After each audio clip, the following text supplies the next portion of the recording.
Today class we discuss about that is respiration in higher plant. Respiration in higher plants.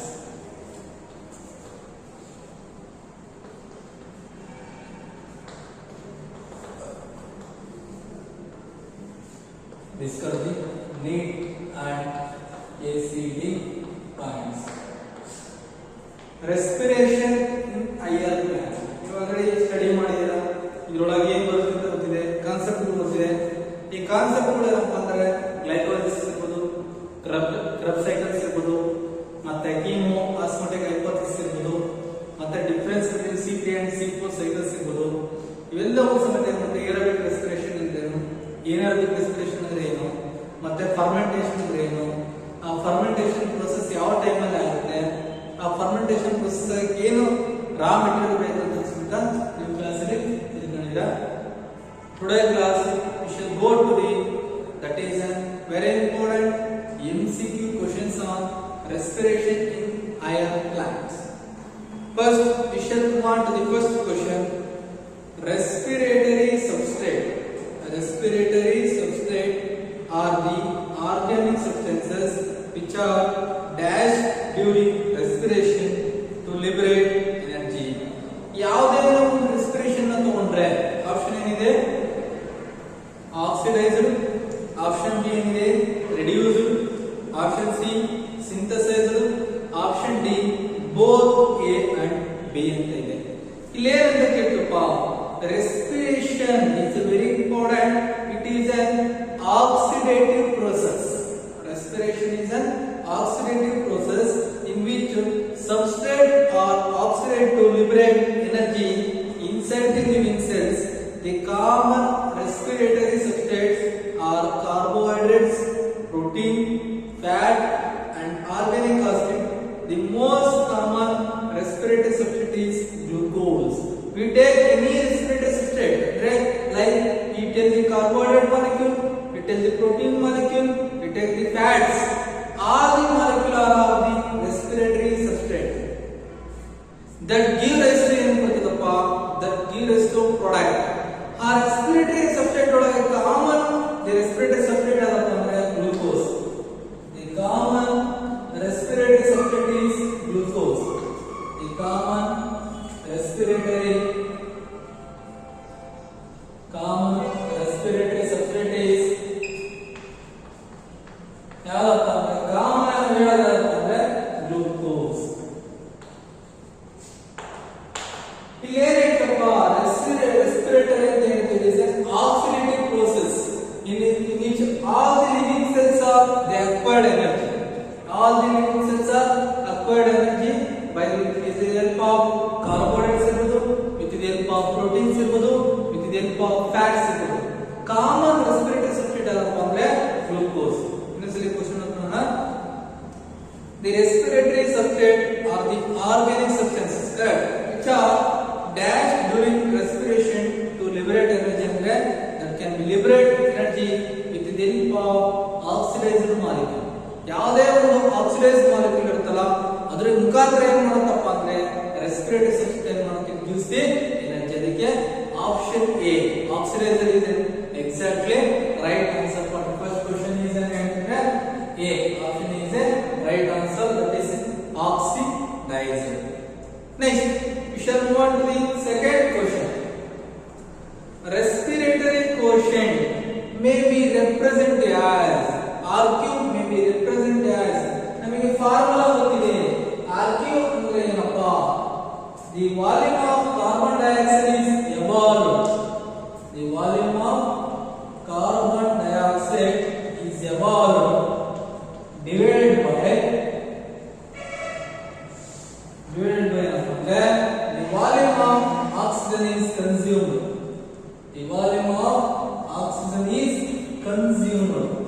ಎಷ್ಟು carbon dioxide molecule evolution ಆಯಿತು, ಎಷ್ಟು oxygen molecule consume ಆಯಿತು, ಅದನ್ನ ನಾವು define ಮಾಡ್ಕೊಂಡು ಹೇಳ್ತಂದ್ರೆ respiratory quotient ಅಂತ ಹೇಳ್ತೀವಿ. Respiratory quotient mean the volume of carbon dioxide is evolved. Then the amount of carbon dioxide that are released from our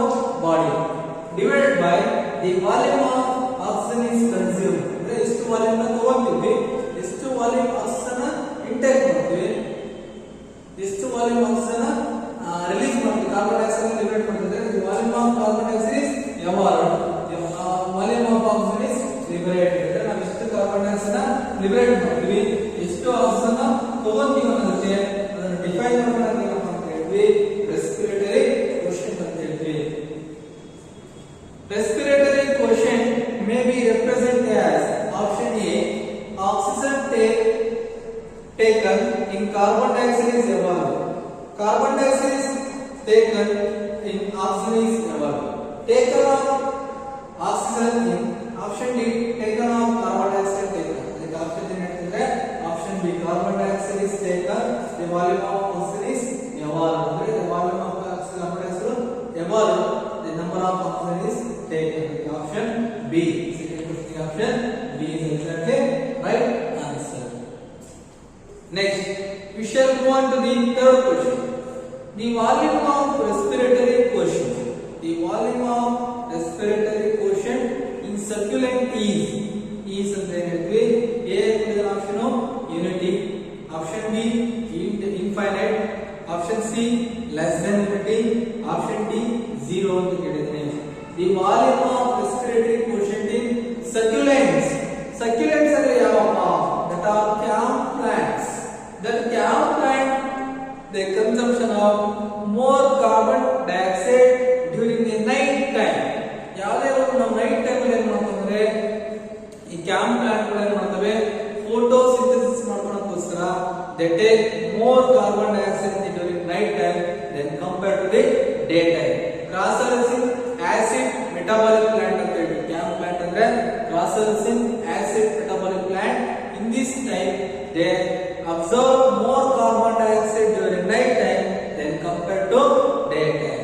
ಅದಕ್ಕೆ ಏನು ಹೇಳ್ತಾರಪ್ಪ, RQ, the volume of RQ is equivalent is ಏನು ಹೇಳ್ತಪ್ಪ ಅಂದ್ರೆ 2,6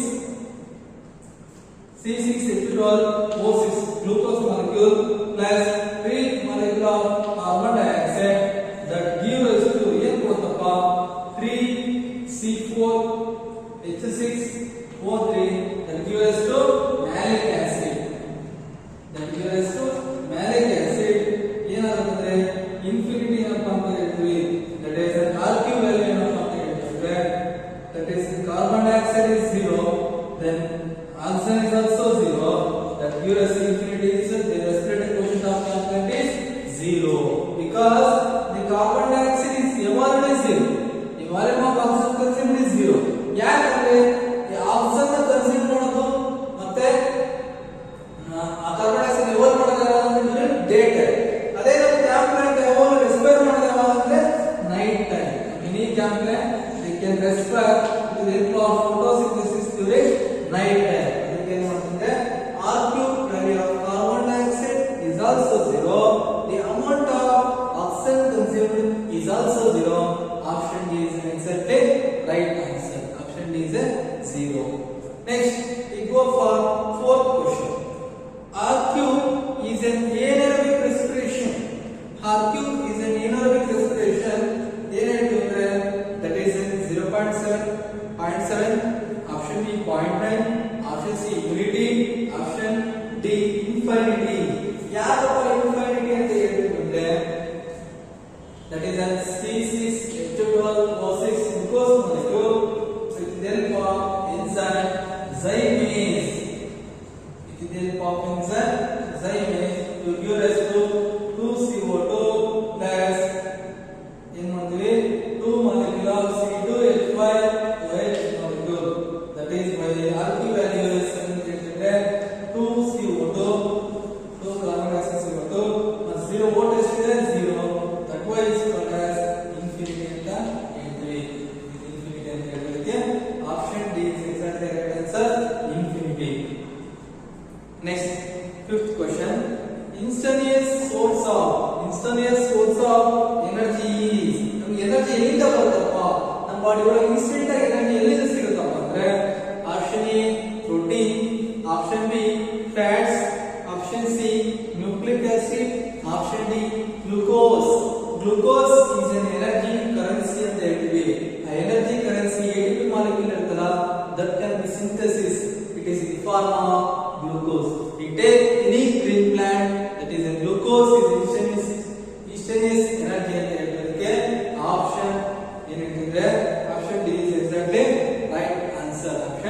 D. Next, sixth question. Dash is an obligate aerobic. Dash is an obligate aerobic antide. A ಎಂಬುದು Saccharomyces cerevisiae. B. Clostridium tetani. Option C. Azotobacter. Option D. Benzelica ಅಂತ ಹೇಳ್ತೀವಿ. ಇದನ್ನು scientist ಬೆಂಜಿಲಿಕೆ ಅಂತ ಹೇಳ್ತೀವಿ. ಆ dash is an obligate ಏನೇನೋದು Saccharomyces cerevisiae is nothing but yeast. Azotobacter is an nitrogen. Biofertilizer ಆಗಿ work ಮಾಡ್ತಾರೆ. Azotobacter, Azosphyllum ಎರಡು ಸಹಿತ biofertilizer ಆಗಿ ಯೂಸ್ ಮಾಡ್ತೀವಿ. Benzelica is a name of an scientist. ಅದೇ ತರ Clostridium tetani ಏನಂತಪ್ಪ ಅಂದ್ರೆ it is an obligate anaerobic. Clostridium tetani is an anaerobic ಅಂತ ಹೇಳ್ತೀವಿ. Obligate parasite bacteria they can respire anaerobically. They generally killed on a anaerobic condition. Clostridium tetani, Clostridium botulinum, etc. that are all that are obeying aerobic condition. So that was option B is exactly right answer. Clostridium tetani is an anaerobic obligate anaerobic ಅಂತ ಹೇಳ್ತೀವಿ. Next, we shall move on to the seventh question. Dash is a facultative anaerobe. Dash is a facultative anaerobe. Option A, Clostridium tetani, Saccharomyces cerevisiae, Azotobacter, D, Virginica. ಏನಪ್ಪ facultative anaerobic ಅಂದ್ರೆ ಏನಪ್ಪ? They can respire anaerobically. ಯಾವಪ್ಪ ಅಂದ್ರೆ that is Saccharomyces cerevisiae. That is an yeast granules. Yeast granules can respire anaerobically. That's why called as facultative anaerobes. Facultative anaerobes. Okay. Option B is exactly right answer. Next, eighth question. Dash is a actually eighth question. Mercury is a generally used in anaerobic respiration experiment because it do not react with. ಯಾಕಪ್ಪ Mercury use ಮಾಡ್ತೀವಿ? ನಾವು ಯಾವುದೇ ಒಂದು anaerobic experiment ಮಾಡಬೇಕಂದ್ರೆ like fermentation process ಮಾಡಬೇಕಂದ್ರೆ anaerobic respiration ಗಳ ಯಾವುದೇ anaerobic respiration ನ ಎಕ್ಸ್ಪೆರಿಮೆಂಟ್ ಅಲ್ಲಿ ಪ್ರೂವ್ ಮಾಡಬೇಕು. East is A granule that can respire ಅಂತ ನಾವು ಎಕ್ಸ್ಪೆರಿಮೆಂಟ್ ಅಲ್ಲಿ ಏನಾದ್ರು ಪ್ರೂವ್ ಮಾಡಬೇಕಂದ್ರೆ ಯಾವುದೇ ಒಂದು anaerobic experiment ಗಳನ್ನ ಪ್ರೂವ್ ಮಾಡಬೇಕಂದ್ರೆ ಯಾಕೆ ಮರ್ಕ್ಯುರಿ ಯೂಸ್ ಮಾಡ್ತೀವಿ? Why use mercury in that time ಅಂತ ಕೇಳ್ತೇನೆ question. Because mercury does not react with oxygen. A option ಕೊಟ್ಟಿದ್ದೇನೆ. Next, mercury does not react with carbon dioxide. Mercury does not react with water. Mercury does not react with air. ಅಂದ್ರೆ option ಏನಪ್ಪ? ಇನ್ನೊಂದ್ಸರಿ question ಅರ್ಥ ಮಾಡ್ಕೊಂಡ್ರೆ ಚೆನ್ನಾಗಿದೆ. Mercury is generally used in an anaerobic respiration experiment. Because it does not react with ಏನಪ್ಪ ಅಂದ್ರೆ oxygen, carbon dioxide, water, air. ಅದಕ್ಕೆ option ಏನೇನಪ್ಪ ಅಂದ್ರೆ Hg ಮಾಲಿಕ್ಯೂಲ್. Hg ಅಂತ ಹೇಳಿದ್ರೆ but mercury molecule do not react with carbon dioxide. ಅದೇ mercury oxygen ಇರುತ್ತೆ, mercury oxide ಆಗುತ್ತೆ. ಮರ್ಕ್ಯುರಿ ವಾಟರ್ ಇದ್ದರೆ ಅಕ್ವೇಸ್ ಸೊಲ್ಯೂಷನ್ ಅಲ್ಲಿ ರಿಯಾಕ್ಟ್ ಮಾಡುತ್ತೆ.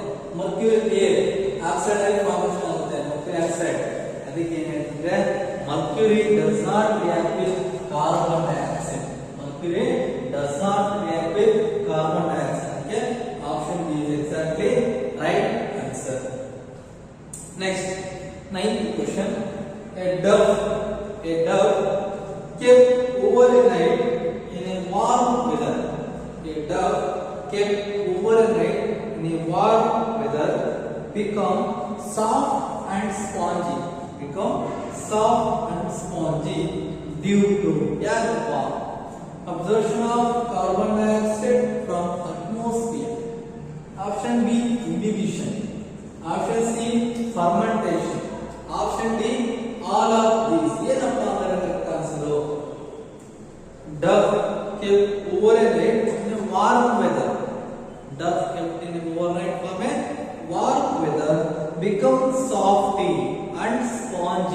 become softy and spongy due to ಯಾಕಪ್ಪ ಸ್ಪಾಂಜಿ ನೇಚರ್ ವರ್ಕ್ ಮಾಡುತ್ತೆ ಡ್ಯೂ ಟು ಸಾಫ್ಟ್ ಏನಕ್ಕಾಗುತ್ತಪ್ಪ due to absorption of carbon dioxide from atmosphere.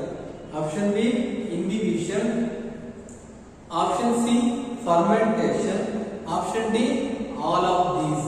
ಯಾವ್ದಪ್ಪ ಇದರ ಎಕ್ಸಾಕ್ಟ್ ಆನ್ಸರ್ ಅಂದ್ರೆ ಬಿಕಾಸ್ ಡಫ್ ಅಂತ ಏನಂತಂದ್ರೆ that is an dough is form due to the activity of anaerobic respiration. ಅಂದ್ರೆ example ಅಂದ್ರೆ ಅಲ್ಲಿ ನಮಗೆ ಡಫ್ ಫಾರ್ಮೇಷನ್ ಆಗ್ತಿದೆ ಅಂತ ಹೇಳಿದ್ರೆ ಮೈಕ್ರೋವೇವ್ ಆಕ್ಟಿವಿಟಿ ಆಗ್ತಿದೆ, ಮೈಕ್ರೋ ಆರ್ಗಾನಿಸಮ್ಸ್ ಆಕ್ಟಿವೇಟ್ ಆಗಿವೆ, ಮೈಕ್ರೋ ಆರ್ಗಾನಿಸಮ್ಸ್ ಕೆಲಸ ಮಾಡ್ತಿದ್ದಾವೆ. ಯಾಕಪ್ಪ due to fermentation. Very exact answer due to fermentation. ಅದಕ್ಕೆ option C is the right answer, fermentation. Next we shall move on to the 10th question. ಏನಪ್ಪ ethyl alcohol. ethyl alcohol fermentation occurs in. ethyl alcohol fermentation occurs in ಎಲ್ಲಿರುತ್ತಪ್ಪ lactobacilli, muscles of man, rhizopus, all of these. ನಾವಿಲ್ಲಿ question ಚೆನ್ನಾಗಿದೆ. ethyl alcohol fermentation occurs in. ethyl alcohol fermentation occurs in. ethyl alcohol fermentation is quite common. ಎಲ್ಲಿ ಇರುತ್ತಪ್ಪ ಎಲ್ಲದರಲ್ಲೂ common ಇರುತ್ತೆ. ethyl alcohol ಅಂದ್ರೆ most of the fungi. we take most of the fungi is ethyl alcohol fermentation is common. example ಅಂದ್ರೆ fungi rhizopus ಇರಬಹುದು, yeast ಇರಬಹುದು, bacteria in yeast ಇರಬಹುದು. like example ಏನಂದ್ರೆ option C is exactly right answer, that is an rhizopus. rhizopus is an exactly right answer. Next we shall move on to the 11th question. anaerobic respiration takes place in. anaerobic respiration takes place in where? in mitochondria, option B nucleus, option C cytoplasm, option D vacuole. where we present of the anaerobic respiration ಅಂತ ಕೇಳಿದ್ರೆ that is an anaerobic respiration. it is not occur in the mitochondria of the cell. mitochondria is a powerhouse of the cell. nucleus, it is very important cell organ. vacuoles, it is a small particles that present in a cell nucleus of cell or animal cell or plant cell. cell cytoplasm it is a site of anaerobic respiration. cytoplasm is a site of anaerobic respiration will take place. Okay, option C is exactly right answer, option C. Next we shall move on to the 12th question. a fate of pyruvic acid. a fate of pyruvic acid during aerobic respiration is. a fate of pyruvic acid during aerobic respiration is. ಏನು ಕೊಟ್ಟಿದ್ದಾನೆ? lactic acid fermentation, B alcoholic fermentation, C oxidative decarboxylation, D oxidative phosphorylation. during aerobic respiration pyruvic acid is formed due to the glycolysis with the mitochondrial matrix. it undergoes oxidative decarboxylation to produce carbon dioxide and NADPH2. ನಿಮಗೆ ಗೊತ್ತಿರಬೇಕು a fate of pyruvic acid during aerobic respiration is due to because it is undergo oxidative decarboxylation. it is very important point. it is undergo oxidative decarboxylation to produce ಏನು ಮಾಡುತ್ತಪ್ಪ carbon dioxide and NADPH2 molecule ಅಂತ ಹೇಳ್ತೀವಿ. ಅದಕ್ಕೆ option C oxidative decarboxylation is an exactly right answer, option C.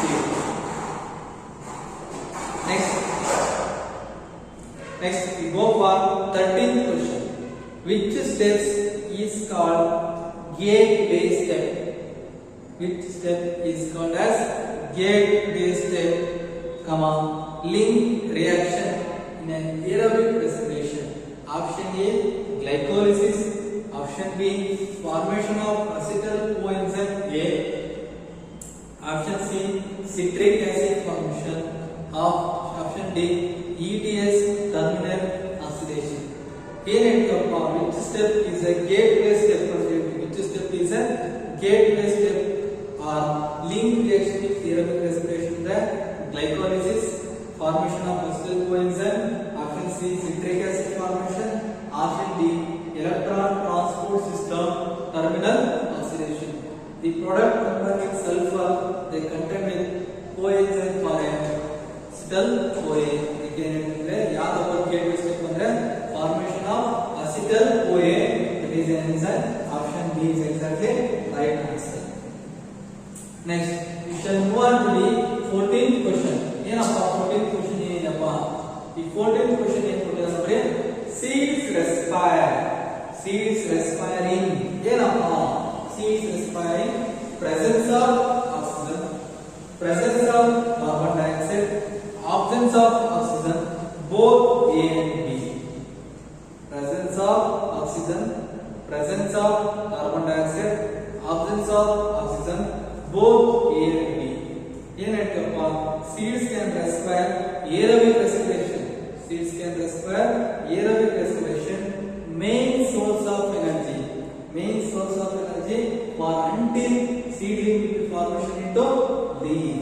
Seedling formation ಆಗಿಂದ leaves development ಆಗುವ ಸಮೇತ seeds can respire in the very important in presence of the oxygen and also presence of the carbon dioxide. ಯಾವುದೇ seeds respire ಮಾಡಬೇಕಂದ್ರೆ seedling development ಆಗಬೇಕು. Seeds can respire up to development of seedling into leaves. Seedling ಇಂದ leaves ಆಗುವ ಸಮೇತ development ಆಗಬೇಕಂದ್ರೆ ಏನು ಬೇಕಂದ್ರೆ both oxygen ಬೇಕು ಮತ್ತೆ carbon dioxide ಬೇಕು. ಅದಕ್ಕೆ ಆಪ್ಷನ್ ಯಾವುದು ಅಂದ್ರೆ both A and B. Option D is exactly right answer. Next, the end product of glycolysis is, the end product of glycolysis is pyruvic acid, option B glucose, option C ethanol, option D carbon dioxide. ಏನಪ್ಪ? What are the major end product of glycolysis? The end product of glycolysis are commonly called as pyruvic acid. It takes any of the molecule. End product of glycolysis calculus ಅಂತ ನಮಗೆ end product of glycolysis ಬರುತ್ತೆ. That is very important. Pyruvic acid is an end product of glycolysis. Next, 16th question. The respiration in germinating seeds.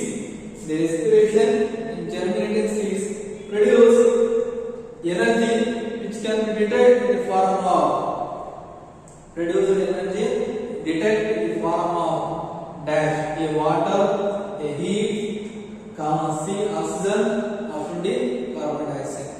Germinating seeds means imbibition takes place. ಯಾವುದೇ germinating seeds ಅದರಲ್ಲಿ imbibition takes place ಅಂದ್ರೆ their kinetic energy is released in the form of heat. Kinetic energy it is released in the form of heat. and imbibition ಆಗಿರುತ್ತೆ kinetic energy release ಆಗುತ್ತೆ. ಆ kinetic energy ಯಾವ form development ಆಗುತ್ತೆ ಅಂದ್ರೆ it is in the form of heat. ಅದಕ್ಕೆ option ಏನಿದೆ option B is exactly right answer. Next, we go for 17th question. Site of Krebs cycle in mitochondria. Very question. Site of Krebs cycle in a mitochondria is outer membrane, option B matrix, option C oxysomes, option D inner membrane. Krebs cycle it is always takes place. Krebs cycle it is always takes place in a mitochondrial matrix. They always takes place in the mitochondrial matrix. A2 that is a carboxylation acetyl CoA. Carboxylation acetyl CoA the back of the enter for the Krebs cycle. ಯಾವುದು Krebs cycle entry ಆಗುತ್ತಂದ್ರೆ acetyl CoA ಮುಖಾಂತರ ಸಹಿತ entry ಆಗುತ್ತೆ. That is an A2 carbon dioxide molecule. ಅದಕ್ಕೆ ಏನಿದೆ site of Krebs cycle in mitochondria is a matrix. Option B is exactly right answer. Next, 18th question. Which of the following are isomers? Which of the following are the isomers? That is an 3 phosphoglyceride plus 2 PGA. Option B PGAL and DHAP. Option C glucose and fructose. Option D all of these. ಏನೇನಕ್ಕೆ very important ಏನಂತಂದ್ರೆ ಎಲ್ಲವೂ ಸಹ ನಾವು ಏನ್ ಮಾಡ್ತೀವಿ ಅಂದ್ರೆ ಎಲ್ಲವೂ isomers, ಎಲ್ಲವೂ ಸಹ ಎರಡು ಚೈನ್ ಫಾರ್ಮಲ್ಲಿ ವರ್ಕ್ ಮಾಡ್ತಾರೆ. All of these are the isomers used in the cycle synthesis ಅಂತ ಇಲ್ಲಿ ರೆಪ್ರೆಸೆಂಟ್ ಮಾಡ್ತೀವಿ. Next we go for 19th question. Alternative name for Krebs cycle. ಇದು ಇಂತ ಕ್ವೆಶ್ಚನ್ಸ್ ಕೇಳ್ತಾರೆ, ಇಂಪಾರ್ಟೆಂಟ್ ಅಂದ್ರೆ ನೇಮ್ ಗಳನ್ನ ಕನ್ಫ್ಯೂಸ್ ಮಾಡೋದಕ್ಕೋಸ್ಕರ ಏನ್ ಮಾಡ್ತಾರೆ, ಆಲ್ಟರ್ನೇಟ್ ನೇಮ್ಸ್ ಕೇಳ್ತಾರೆ. Alternative names for Krebs cycle ಅಂತ ಕೇಳ್ತಾನೆ. Krebs cycle ಎಕ್ಸ್ಪ್ಲೈನ್ ಮಾಡಿದ್ದಾರೆ ಯಾರಪ್ಪ ಅಂದ್ರೆ sir Hans ಕ್ರೆಬ್ಸ್.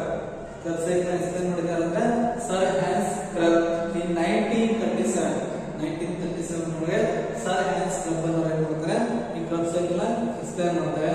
They awarded the Nobel Prize in 1953. They awarded the Nobel Prize in 1953.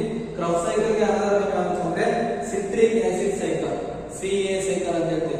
CAC citric acid cycle, CAC ಅಂತ ಹೇಳ್ತೀವಿ, citric acid cycle, citric acid cycle ಅಂತ ಹೇಳ್ತೀವಿ. CAC cycle ಅಂತ ಕರೀತೀವಿ. ಇನ್ನೊಂದು ಏನಂತಂದ್ರೆ ಟ್ರೈಕಾರ್ಬಾಕ್ಸಿಲಿಕ್ ಆಸಿಡ್, ಟ್ರೈಕಾರ್ಬಾಕ್ಸಿಲಿಕ್ ಆಸಿಡ್ ಅಂತ ಕರೀತೀವಿ. Tricarboxylic acid, tricarboxylic acid cycle ಅಂತ ನಾವಲ್ಲಿ ಕರೀತೀವಿ. ಇದಕ್ಕೆ ಅನದರ್ ನೇಮ್ ಅಂದ್ರೆ PCA cycle, tricarboxylic acid cycle or citric acid cycle ಅಂತ ಕರೀತೀವಿ. The alternative name for Krebs cycle ಅಂದ್ರೆ both A and B, citric acid cycle ಮತ್ತೆ ಟ್ರೈಕಾರ್ಬಾಕ್ಸಿಲಿಕ್ ಆಸಿಡ್ ಸೈಕಲ್ ಅಂತ ಕರೀತೀವಿ. Option C is exactly right answer. Next we shall move on to the 20th question. Respiratory pathway. Respiratory pathway is, what is that respiratory pathway? It is a catabolic process or anabolic process. Both the processes are involved in respiratory pathway. What are the major pathway roles that is in respiratory pathway in the kidney? That is a catabolic pathway for respiratory substrate. It is a catabolic pathway for respiratory substrate, and also that act as an anabolic pathway for the synthesis of various intermediate metabolites. Chemical reaction ಮಾಡಕ್ಕೆ catabolic process, metabolites function ಮಾಡಕ್ಕೆ anabolic process. ಆದರೆ ಏನಂತ ಕರೀತೀವಪ್ಪ, ಎರಡು ಸೇರಿ ಅಂತ ಕರೀತೀವಿ. catabolic pathway ಅಂತ ಕರೀತೀವಿ, anabolic pathway ಅಂತ ಕರೀತೀವಿ. ಇವೆರಡು ಸೇರಿ ಅಂತ ಕರೀಬಹುದು ಅಂದ್ರೆ amphiboic ಅಂತ ಕರೀತೀವಿ. ಅಂದ್ರೆ ಈಗ both catalytic property and also anabolic property, ಅದಕ್ಕೆ called as a term amphibolic pathway ಅಂತ ಕರೀತೀವಿ. ಅದಕ್ಕೆ option B is exactly right answer, amphibolic pathway. Next we shall move on to the 21 question. We shall move on to the 21 question. In Krebs cycle, in Krebs cycle, OAA accept acetyl CoA to form a, acetyl CoA to form a citric acid, oxalosuccinate, fumarate, succinyl CoA. In ಚೆನ್ನಾಗಿದೆ question ಚೆನ್ನಾಗಿದೆ. In Krebs cycle, in Krebs cycle, OAA oxaloacetic acid, OAA ಅಂದ್ರೆ oxaloacetic acid, accept acetyl CoA, accept acetyl CoA to form, in form ಆಗಿ ಮಾಡುತ್ತೆ. A citric acid, option B oxalosuccinate, option C fumarate, option D succinyl CoA. ಏನ್ formation ಆಗುತ್ತಪ್ಪ, acetyl CoA plus oxaloacetic acid plus oxaloacetic acid plus water in presence of citrate synthetase, in presence of citrate synthetase that give rise to citrate plus CoA, that give rise to citrate plus CoA. citrate ಮತ್ತೆ CoA production ಮಾಡುತ್ತೆ. ಈಗ ಏನು ಮಾಡಿದೆ ಅಂದ್ರೆ in Krebs cycle oxaloacetic acid accept the acetyl CoA to form a formation ಆಗಪ್ಪ. ಇಲ್ಲಿ ನಮಗೆ citric acid formation ಆಯ್ತು. citric acid ಮತ್ತೆ coenzyme ಅಂತ formation ಆಗುತ್ತೆ.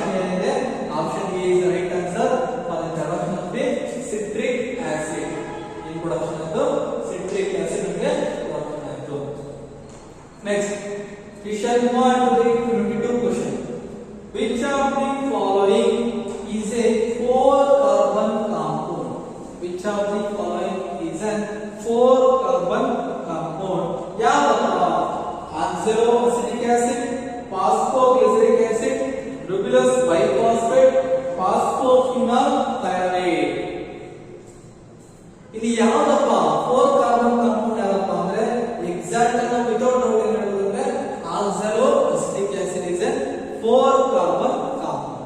Oxaloacetic acid is a 4-carbon compound without any doubt. Okay, option A is exactly right answer.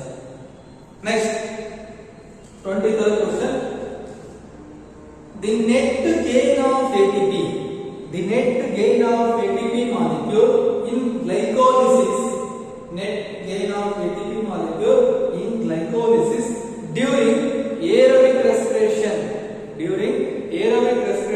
is 0, 2, 4, 8.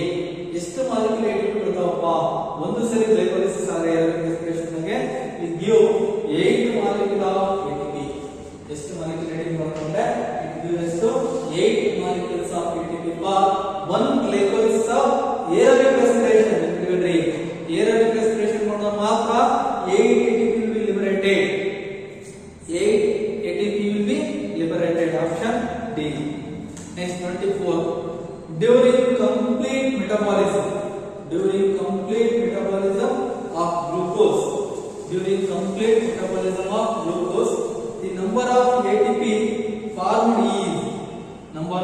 is option A 2, option B 12, option B 36, option D 44. That is, 36 or 38 ATP molecules is depend upon the aerobic respiration. Full complete glucose metabolism ಅಂದ್ರೆ 36 ATP ಬರುತ್ತೆ, 38 ATP ಬರುತ್ತೆ. Depend upon the aerobic respiration. Aerobic respiration ಮೇಲೆ 36 ಇಲ್ಲ 38 ಅನ್ನೋ molecule depend ಆಗುತ್ತೆ. ಅದಕ್ಕೆ option C 36 ATP. Next, as per 25th question, as per chemoosmotic hypothesis in mitochondria, proton accumulate in the form of. As per chemoosmotic coupling hypothesis in mitochondria, protons accumulated in the dash. A outer membrane, option B inner membrane, option C intermembranous space, option D matrix. ಎಲ್ಲಿರುತ್ತಪ್ಪ? Because that is a chemoosmotic coupling hypothesis in mitochondria, protons accumulated in the outer membrane, inner membrane space, matrix. Oxidative phosphorylation, that is H plus molecule that occurs in the inner mitochondrial membrane. H plus stands for proton ions that are liberated from the inner mitochondrial membrane or inner membranous space. The option C is the right answer, intermembranous space. Next, we go for 26th question.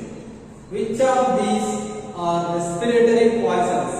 Which of these are the respiratory poisons or are inhibitors in electron transport chain? Which of these are the respiratory poisons or are inhibitor in electron transport system? A cyanides, B antimycin A, C carbon monoxide, D all of these. Cyanides is also one of the poison molecules that are used in nuclear weapons. That are cyanides that are used in the bombs explosion use ಮಾಡ್ತೀವಿ ಮತ್ತೆ nuclear explosion ಅಂತ ಈ cyanides use ಮಾಡ್ತೀವಿ. Antimycin A, antimycin is an antibiotic. It is an antibiotic that are used in ಇದು antibiotic ಅಂತ ಸಮೇತ ಏನು ಮಾಡುತ್ತೆ ಪಾಯ್ಸನ್ ಆಗಿ ಕನ್ವರ್ಟ್ ಆಗುತ್ತೆ. Carbon monoxide it is one of the deadly poison release intake ಮಾಡೋದು ಸ್ವಲ್ಪ ನಮಗೆ ಬಾಡಿ ಪಾಯ್ಸನ್ ಮಾಡುತ್ತೆ. And also that is all of these are the exactly right answer. ಈ ಮೂರು ಸಮೇತ ಪಾಯ್ಸನ್ಸ್ ಮತ್ತೆ ಇನ್ಹಿಬಿಟರ್ಸ್. ಯಾಕಂದ್ರೆ ಸೈನೈಡ್ಸ್ ಸಮೇತ ಪಾಯ್ಸನ್ ಯೂಸ್ ಮಾಡ್ತೀವಿ, ಆಂಟಿಬಯೋಟಿಕ್ಸ್ ಸಮೇತ ಪಾಯ್ಸನ್ ಯೂಸ್ ಮಾಡ್ತೀವಿ, ಕಾರ್ಬನ್ ಮೊನಾಕ್ಸೈಡ್ ಸಮೇತ ಪಾಯ್ಸನ್. ಈ ತ್ರೀನು ಸಮೇತ poison. Option D is exactly right answer, all of these. Next, 27th question. How many ATP molecule will be generated in a plant system during complete oxidation of 40 molecule of glucose? 40 molecule of glucose is a question. How many ATP molecule will be generated in a plant system during complete oxidation of 40 molecule of glucose? During complete oxidation of 40 molecule of glucose ಅಂದ್ರೆ simple ಆಗಿ calculate ಮಾಡೋದೇನಪ್ಪ ಅಂದ್ರೆ 36 into 40. ಎಷ್ಟು ಬರುತ್ತೆ? 36 into 40 ಮಾಡಿದ್ರೆ ಎಷ್ಟು ಬರುತ್ತಪ್ಪ? 0.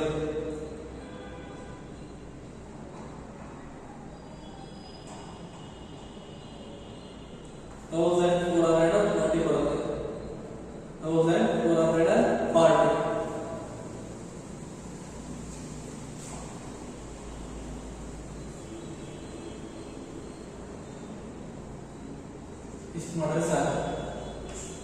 4